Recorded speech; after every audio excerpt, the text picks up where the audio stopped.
அடுத்தது சகோதரர்களே, குர்பானி கொடுக்கக்கூடியவர்கள் கடைப்பிடிக்க வேண்டிய சில ஒழுங்குகளை நபிகள் நாயகம் ஸல்லல்லாஹு அலைஹி வஸல்லம் அவர்கள் சொல்லித் தருகிறார்கள்.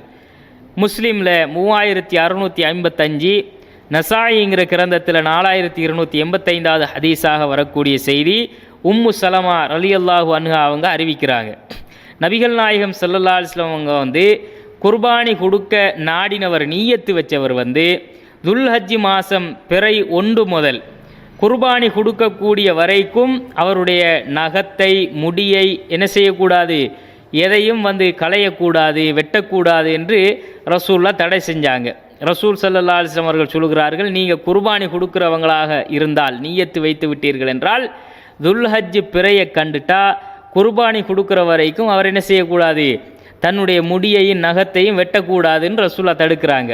முடி என்றால் தலைமுடி, அக்குள் முடி, மர்மஸ்தான முடி எல்லாமே முடியில் சேர்ந்து விடும். இது எதையும் களையக்கூடாது, நகத்தை வெட்டக்கூடாது.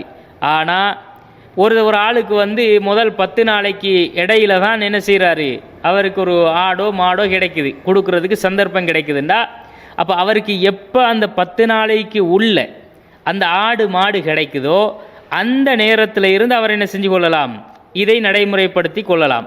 அப்போ அந்த கிடைக்கிற, இப்போ முதல் நாள் கிடைக்கல, 2வது நாள் கிடைக்கல, 3வது நாள் கிடைக்குதுண்டா 3வது நாளில் இருந்து அவர் தன்னுடைய முடியை வெட்டுவதை தவிர்த்து கொள்ள வேண்டும், நகத்தை களைவதை வெட்டுவதை தவிர்த்து கொள்ள வேண்டும் என்பதை கவனத்தில் கொள்ள வேண்டும். அப்போ கிடைத்ததிலிருந்து கொடுக்குற வரைக்கும் இதை பேணி கொள்ள வேண்டும்.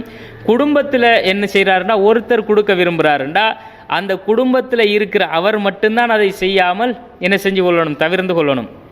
அது ஏனையவங்களுக்கு அது சட்டமாக ஆகாது. சட்டமாக ஆகும் என்றால் ரசூலுல்லாஹ் என்ன செஞ்சுருப்பாங்க, அந்த குடும்பத்தில் உள்ள மொத்த பேரும் என்ன செய்யுங்க, இதை நடைமுறைப்படுத்துங்கன்னு ரசூலுல்லாஹ் கட்டளையிட்டு இருப்பாங்க.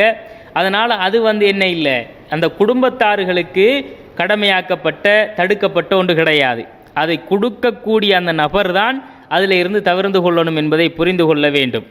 அப்போ அடுத்தது சகோதரர்களே, இன்கேஸ் ஒரு ஆக்சிடென்ட் ஆகிட்டுது, கையிலையோ காலிலையோ ஒரு நகம் கலண்டு தொங்கிக் கொண்டிருக்குது, நகத்தை வெட்டக்கூடாதுன்னு அல்லாஹுடைய ரசூல் தடுத்துட்டாங்கன்னா, இப்போ இந்த நேரத்தில் நகத்தை வெட்டாமல் இருக்கலுமா, அதுக்கு மருந்து போடணும்.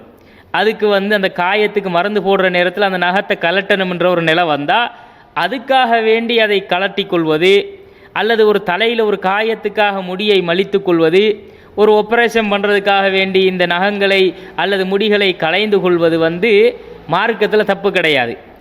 அதை செஞ்சு கொண்டா அவர் அந்த குர்பானி கொடுக்க முடியாதவராக மாற மாட்டார்.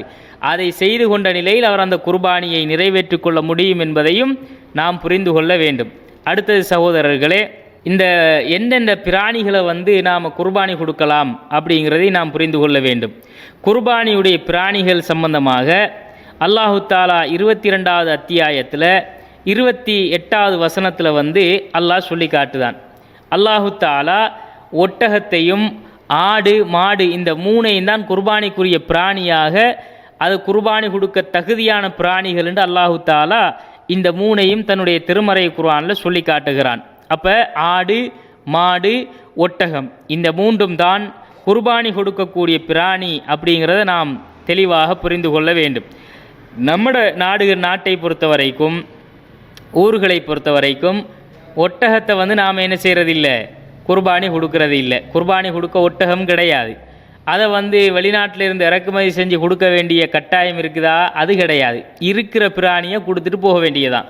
ஆடு இருந்தால் ஆட்டை கொடுக்கணும், மாடு இருந்தால் மாட்டை கொடுக்கணும். அப்போ கண்ணியத்திற்குரிய சகோதரர்களே, இந்த மாதிரியான இந்த ஆடு மாடு ஒட்டகங்கள் இந்த இதில் 8 ஜோடிகள் இருக்கிறது அப்படின்னு அல்லாஹ் தஆலா சொல்கிறான்.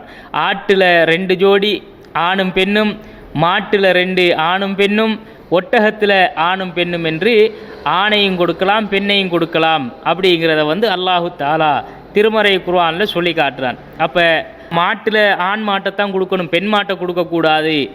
ஆட்டில் ஆண் ஆட்டைத்தான் கொடுக்கணும், கிடாயத்தான் கொடுக்கணும், பெண் ஆட்டை கொடுக்கக்கூடாது என்று எந்த ஒரு தடையும் வந்தது கிடையாது. குர்ஆனில் 6வது அத்தியாயம் 143வது வசனத்தில் அல்லாஹு தஆலா இந்த ஜோடாக ஆடு மாடு ஒட்டகம் இருக்குது, அதை நீங்கள் குர்பானி கொடுத்து கொள்ளலாம், இது உங்களுக்கு அனுமதிக்கப்பட்டதுதான் என்று அல்லாஹு தஆலா சொல்லி காட்டுகிறான் என்பதை நாம் புரிந்து கொள்ள வேண்டும். அடுத்த சகோதரர்களே, ஆடு மாடு இந்த மாதிரியான இந்த பிராணிகளில் வந்து இதை கொடுங்க இதை கொடுக்காதீங்கன்னு எந்த தடையும் வரல. அதனால் ஆடு வகைகளில் என்னென்ன ஆடெல்லாம் இருக்குதோ அந்தந்த ஆடுகளை எல்லாம் கொடுக்கலாம். மாடு வகைகளில் என்னென்ன மாடெல்லாம் இருக்குதோ அந்த மாடுகளை எல்லாம் குர்பானி கொடுக்கலாம். எரும மாட்டை கொடுக்கலாமா, கொடுக்க முடியாதா, கிடா அதில் செம்மறியாட்டை கொடுக்கலாமா, வெள்ளாட்டை கொடுக்கலாதா என்ற பிரச்சனை எதுவுமே கிடையாது. எல்லாத்தையும் கொடுக்கலாம். ஏன்னா பொதுவாக மாடு என்றும் ஆடு என்றும் வந்ததுனால அதனுடைய எல்லா வகைகளையும் குர்பானி கொடுக்க முடியும் என்பதை நாம் புரிந்து கொள்ள வேண்டும். சில ஊர்களில் என்ன பண்ணுவாங்கண்டா, இந்த ரசூல்லா குர்பானி கொடுத்த நன்மையில் கோழி முட்டையெல்லாம் சேர்த்ததுனால கோழி முட்டையெல்லாம் வந்து குர்பானி கொடுக்கலாம் என்று அப்படியும் செஞ்சுக்கிட்டு இருக்கிறாங்க. இது அறியாமை. இது வந்து ஒரு சடங்கை போல செய்து கொண்டு வந்தாலும் இதுக்கும் மார்க்கத்துக்கும் சம்பந்தம் கிடையாது. ரசூலுல்லா தெளிவாக 3ஐத்தான் கொடுத்தாங்க.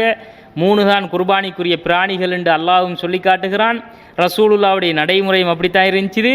அதில் இந்த கோழியோ சேவலோ எதுவுமே கிடையாது. எனவே இந்த நடைமுறையை தவிர்த்து கொள்ள வேண்டும் என்பதையும் நாம் புரிந்து கொள்ள வேண்டும்.